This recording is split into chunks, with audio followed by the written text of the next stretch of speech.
international order based on rights and rules is currently being destroyed. In this new geopolitical environment, Europe has to become a geopolitical power. The monetary order changing, breaking down in a certain way, domestic political orders changing, geopolitical order changing.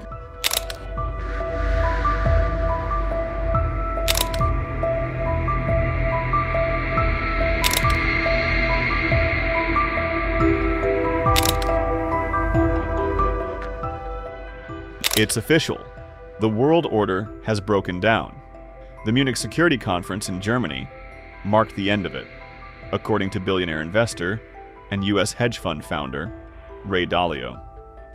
In an overall strong assessment of global affairs, Dalio concluded that the post-1945 international order has officially broken down. Referring to the European leaders' comments in Munich, Dalio drew his conclusion. At the Munich Security Conference, German Chancellor Merz declared, "The world order, as it has stood for decades, no longer exists." And that word is in a period of great power politics, where freedom is no longer a given thing. You've chosen a grim motto for this conference, under destruction. And it probably means that the international order based on rights and rules is currently being destroyed. But I'm afraid we have to put it in even harsher terms. This order, as flawed as it has been even in its heyday, no longer exists. And we, Europe, well, Peter Sloterdijk wrote a few weeks ago that Europe had just returned from a vacation from world history. Together, we've entered an era that, once again, is marked by power and big power politics very openly. French President Emmanuel Macron backed Merz and said that Europe's traditional security framework, based on the old global order, is no longer intact, and that Europe must be ready for war. Europe is rearming, but we must now go beyond. Europe has to learn to become a geopolitical power. It was not part of our DNA. We conceived ourselves as a political construction to provide peace. We delivered. Second, a single market to provide growth and prosperity. We delivered. Now we have to reform it in this new order. In this new geopolitical environment, Europe has to become a geopolitical power. It's ongoing, but we have to accelerate and clearly to deliver all the components of a geopolitical power. In defense, in technology, and in the de-risking vis-à-vis all the big powers in order to be much more independent.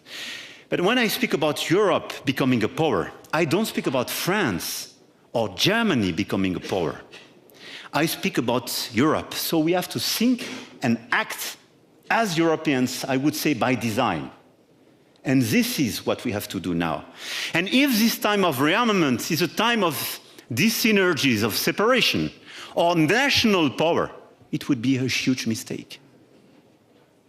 We have to think now, power at the European scale. We have to think about our defense, obviously, but we have to reduce our dependencies through policies of European preference. This must be the case for the entire value chain, from AI and cloud computing, critical minerals, space, clean tech, as well as defense industries and design of armament. Everywhere we have over-dependencies. We have to de-risk our model, and we have to endorse clearly a European preference. Targeted, perfectly designed, and I want to thank the Commission for this hard work, but this is a necessity. We will be credible only if we are able to procure and produce what we need, without foreign strings attached. Bridgewater Associates chief quoted his big cycle theory in a lengthy article on X, and said that the world is moving into the most turbulent and difficult phase of a recurring historical trend. The existing fiat monetary order, the domestic political order, and the international geopolitical order are all breaking down. Dalio alarmed that the world is nearing the brink of wars, driven by debt burdens, inequality, populism, geopolitical tensions, and climate stress. Tracing back 500 years of history, in his analysis, Dalio describes repeating 50 to 100-year cycles shift from stability to upheaval. It happens with cleansing storms that reset excesses but bring painful political and power changes. According to Dalio, we are now in the breakdown phase where rules-based systems weaken and might makes right. Dalio describes the U.S. as a tinderbox, and incidents like the Minneapolis federal agent shootings and deep political divides under President Trump could push the country closer to what he calls a more clear civil war. Globally, he sees the U.S.-led order fading as China rises and urged leaders to embrace a multipolar era instead of outdated frameworks. Earlier, at the World Government Summit in Dubai, Ray Dalio warned the world is nearing a capital war, where nations like U.S. is weaponizing money through sanctions, trade barriers, and financial leverage. When you look at the market gyrations right now, what are the 5 forces that are ultimately driving what's happening at the moment? Because we've seen a lot of volatility through January and the start of February. Well, thank you for the question. Yes, and the 5 forces. I'll just one of the things that I learned back in 1971 was that things that surprised me quite often were things that never happened in my lifetime, but happened many times before. Back then, I was a clerk on the floor of the New York Stock Exchange. I just graduated college and I was about to go to graduate school. And 1971, Richard Nixon on August 15th got on the television and said that we're not going to give you your gold, defaulted on the promise to be able to turn money, cash money in for gold. And I walked on the floor of the stock exchange the next day thinking that this was going to be a great crisis. And the stock market went up. I thought it was going to go down, and I studied in history devaluations. That's the first I was through. And I found that in 1933, Roosevelt did the exact same thing for the exact same reason. I understood the mechanics.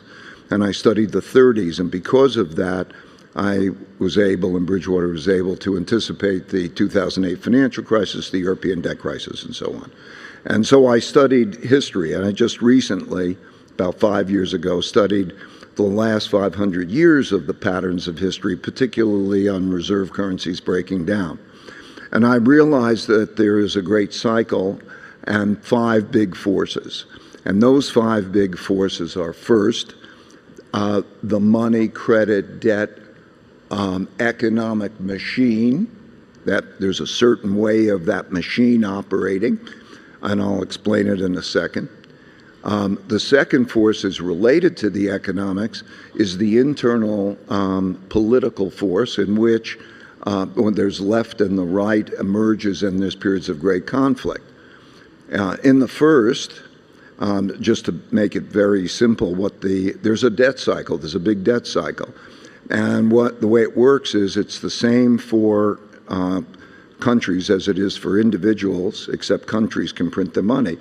If your debt rises relative to your incomes and your debt service payments begin to squeeze your spending, you have a problem. And if you have a lot of debt to sell, one man's debts are another man's assets, and you have to sell that, and if there's too much that they own and you're selling a lot, there's a supply-demand problem. And that's happened repeatedly, and that's what's going on now, in a way that didn't happen except for the 30s. So we also have then the political, when the left and the right there are large wealth and values gaps, and so they become irreconcilable differences.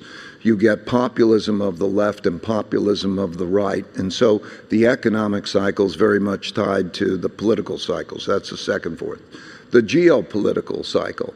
In other words, by the way, all these cycles started really in 1945. The geopolitical cycle. There's a world order.